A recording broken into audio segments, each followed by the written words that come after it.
Hello everyone, welcome to study glows. मेरा नाम है डॉक्टर सरिता। दोस्तों, आज हम बात करेंगे जापान में होने वाली सुसाइड के बारे में। सुसाइड रेट जापान में बहुत ज़्यादा बढ़ चुका है। यहाँ पे लोग कोरोना से ज़्यादा सुसाइड करके मर रहे हैं।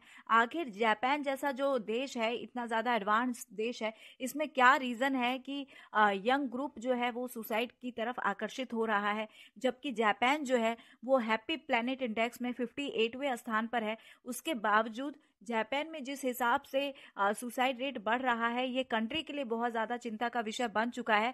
तो इसके ऊपर पूरी डिटेल आपको मैं बताऊंगी कि आखिर वजह क्या है और क्या सुसाइड का ग्राफ रहा है जापान में अब तक। और उससे पहले जापान के बारे में हम लोग जान लेते हैं कि जापान आखिर है कहाँ पर और किस तरीके का इसका जियोग्राफिकल लोकेशन है। दोस्तों, जापान जो है वो ईस्टर्न एशिया का कंट्री है। ये एक आइलैंड कंट्री है। वैसे तो बेसिकली ये एक आर्केपेलागो कंट्री है। तो आर्केपेलागो का मतलब होता है आपका स्ट्रिंग ऑफ आइलैंड्स, यानी द्वीपों का समूह जो है वो है जापान। और यहाँ पे खास करके मेन आइलैंड चार है: होkkaido, होंशु, शिकोकू और क्यूशू। और इसके अलावा लगभग 4000 से ज्यादा स्मॉल आइलैंड जो है उस उनका ये ग्रुप है, ये कंट्री। इसीलिए हम इसे आर्केपेलागो कंट्री कहते हैं। वर्ल्ड की थर्ड लार्जेस्ट इकोनॉमी है जापान की, और लार्जेस्ट प्रोड्यूसर है ये मोटर व्हीकल्स का, इलेक्ट्रॉनिक इक्विपमेंट का और स्टील का। और वर्ल्ड वाइड ये फेमस है अपने ट्रेडिशनल आर्ट और कल्चर के लिए। साथ ही यहाँ के लोग जो हैं बहुत ज़्यादा लेबोरियस भी होते हैं।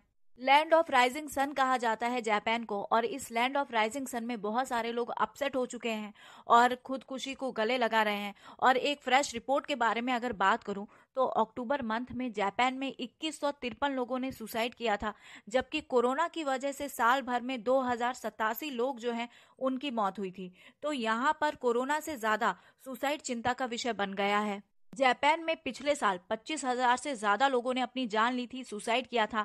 यानी कि हर दिन लगभग 70 लोग जो हैं वो खुदकुशी कर रहे हैं। और ये एक विकसित कंट्री के लिए, यानी कि जो डेवलप्ड नेशन है, उसके लिए ये जो रेट है, ये जो दर है सुसाइड की, ये बहुत ज्यादा परेशान करने वाला है।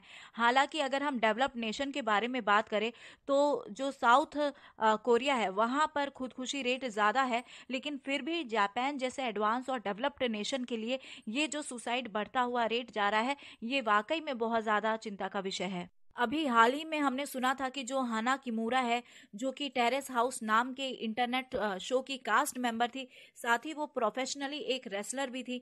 उन्हें लोग पसंद भी करते थे, लेकिन इंटरनेट की या ऑनलाइन जो अब्यूजमेंट है उनसे वो बहुत ज़्यादा परेशान थी, और लोग उन्हें काफ़ी ज़्यादा बुली भी करते थे, और जिस वजह से उन्होंने सुसाइड कर लिया। देखिए, वैसे जापान जो है यहाँ पे क्रिश्चियनिटी का असर बहुत कम है, और इसीलिए भी यहाँ पे जो सुसाइड है उसे पाप या सिन के तौर पे नहीं देखा जाता है। टोक्यो टेम्पल यूनिवर्सिटी के जो साइकोलॉजिस्ट हैं, उनका ऐसा कहना है कि जापान के लोग डिप्रेशन में जा रहे हैं और इसीलिए ये आइसोलेट हो जाते हैं। यानी कि आइसोलेट होना मतलब ये दुनिया से अपने आप को दूर कर लेते हैं और अकेलेपन की जिंदगी जीना शुरू कर देते हैं, और ऐसे में खुदकुशी करने के लिए अपॉर्चुनिटी बहुत ज़्यादा हो जाती है। वैसे जो बुजुर्ग लोग हैं उनके अंदर भी सुसाइड केस काफ़ी बढ़ रहे हैं, क्योंकि उन्हें उनके बच्चे जो हैं वो अकेला छोड़ देते हैं और उनको कोई ध्यान नहीं रख पाता है। हालांकि जो लाइफ एक्सपेक्टेंसी रेट है बुजुर्गों की, वो जापान में काफ़ी अच्छी है, लेकिन उनके अंदर अकेलापन, सूनापन, नेग्लेक्ट हो जाना, ये चीज़ें जो हैं वो कहीं ना कहीं बुजुर्गों के लिए सुसाइड का कारण बनता है। वैसे जापान में ऑनरफुली सुसाइड करने की एक बहुत पुरानी प्रथा भी बनी हुई है।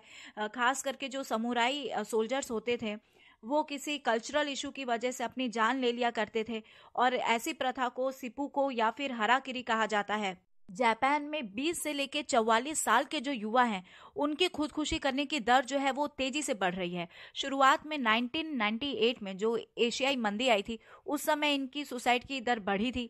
साथ ही 2008 जो है वहाँ पे जो वैश्विक मंदी आई थी, उस समय भी जो यंग लोग हैं, जो युवा हैं, उन्होंने जम के सुसाइड का रास्ता अपनाया था।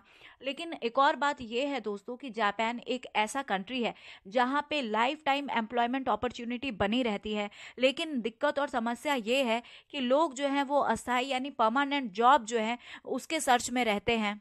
जापानीज लोग जब डिप्रेस हो जाते हैं और सुसाइड करने की स्थिति में रहते हैं, तो सबसे पहले तो वो अपने आप को पूरी दुनिया से अलग कर लेते हैं, यानी आइसोलेशन में चले जाते हैं। और ये जो स्थिति है, ये सुसाइड करने का फर्स्ट स्टेज माना जाता है, और इस स्टेज को जापान में हिकिकोमोरी कहा जाता है। हिकिकोमोरी ये जो सिचुएशन है, इसमें लोग अपने आप को सोसाइटी से, अपनी फैमिली से, अपने दोस्तों से, पूरे वर्ल्ड से अपने आप को डिस्कनेक्ट कर लेते हैं, आइसोलेट हो जाते हैं। और इसके पीछे जो खास वजह है वो आपका इकोनॉमी रीज़न जो है वो सबसे ज़्यादा इम्पॉर्टेंट है। लोग जो है अनएम्प्लॉयमेंट को फेस करते हैं, उसके बाद डिप्रेशन फेस करते हैं, कई तरीके के प्रेशर को फेस करते हैं। अगर कहीं उनको इंसल्ट मिल जाए और लोग कोई उन्हें डिमोरलाइज कर देता है तो वो उस बात को भी बहुत ज़्यादा अपने ऊपर लेकर बैठ जाते हैं। जापान की जो गवर्नमेंट है उसने एक डेटा प्रेजेंट किया था साल 2010 में, जिसमें ये जो सिचुएशन है हिकिकोमोरी, इसमें 7 लाख लोग थे और जिनकी उम्र जो है, एवरेज जो एज है वो 31 ईयर ओल्ड थी।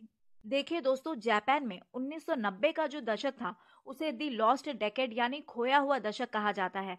और ऐसा इसीलिए कहा जाता है क्योंकि इस दशक करीब 30,000 जापानियों ने सुसाइड किया था, क्योंकि समय भी आर्थिक मंदी का था। और ये स्थिति जो है लगभग 2009 तक बनी रही थी और उसके बाद इसमें सुधार आना शुरू हो गया था। लेकिन अब फिर हाल के दिनों में जापानी लोग जो हैं उनमें सुसाइड का जो मामला है वो इजाफा कर रहा है, वो तेजी से बढ़ता हुआ नजर आ रहा है। पुरुषों के मुकाबले महिलाओं में सुसाइड रेट जो है वो जुलाई 2020 के बाद से काफी तेजी से बढ़ा है, खास करके यंग महिलाओं में, वो महिलाएं जिनकी एज 30 साल या 30 साल से नीचे की है। अगर हम एवरेज ले 2016 से 2019 के जुलाई का, तो वहां पे जापान में 70 विमेन जो है एन एवरेज, जो 30 साल या बिलो 30 साल की थी, उन्होंने सुसाइड अटेम्प्ट किया था। और अगर कोविड आइसोलेशन के बारे में बात करें जुलाई 2020 की, तो ये जो रेट है ये 96 विमेन जो है जुलाई में सुसाइड अटेम्प्ट किया था इन्होंने। अगर हम 2009 के बाद से बात करें तो 2009 के बाद से जापान में सुसाइड रेट जो है वो एवरी ईयर डिक्लाइन करते हुए दिखा है। और इसमें जो पुरुषों का मेल सुसाइड जो है लास्ट ईयर वो 135 डिक्रीज भी किया, जबकि इसी दौरान फीमेल का जो सुसाइड रेट है वो 885 बढ़ता हुआ दिखा है। और अगर हम चाइल्ड सुसाइड के बारे में बात करें 2020 में, तो ये भी अपने आप में काफ़ी रिकॉर्डेड रहा है कि 440 स्टूडेंट्स जो कि एलिमेंट्री स्कूल से बिलोंग करते थे, जूनियर हाई स्कूल से थे और हाई स्कूल से थे, उनमें भी सुसाइड की जो टेंडेंसी है वो काफ़ी तेज़ी से यहाँ पे डेवलप हुई है। देखिए दोस्तों, जो सुसाइड है ये एक बायोलॉजिकल इशू है, एक मेंटल हेल्थ प्रॉब्लम है और इसके ऊपर जो एनवायरनमेंट है उसका भी बहुत ज़्यादा असर पड़ता है। लेकिन अब जापान की जो गवर्नमेंट है इस चीज़ को लेके काफ़ी ज़्यादा अटेंटिव हो चुकी है और उन्होंने अपनी न्यू पॉलिसी जो है वो विमेन के लिए और यूनिवर्सिटी स्टूडेंट्स जो है उनको भी इंक्लूड किया है। और ओवरऑल सुसाइड रिलेटेड जो प्रोग्राम्स है यानी कि एंटी सुसाइड प्रोग्राम जो है उनकी तरफ वो पूरा ध्यान दे रही है।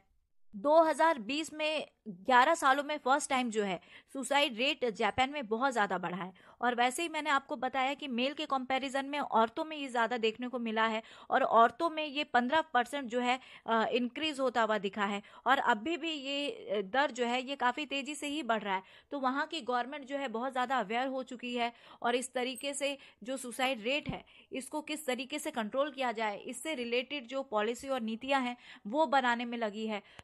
आई होप आपको जापान का ये कॉम्प्लिकेटेड सुसाइड कॉन्सेप्ट जो है ये समझ आया होगा। So here is the end of this lecture. Thank you.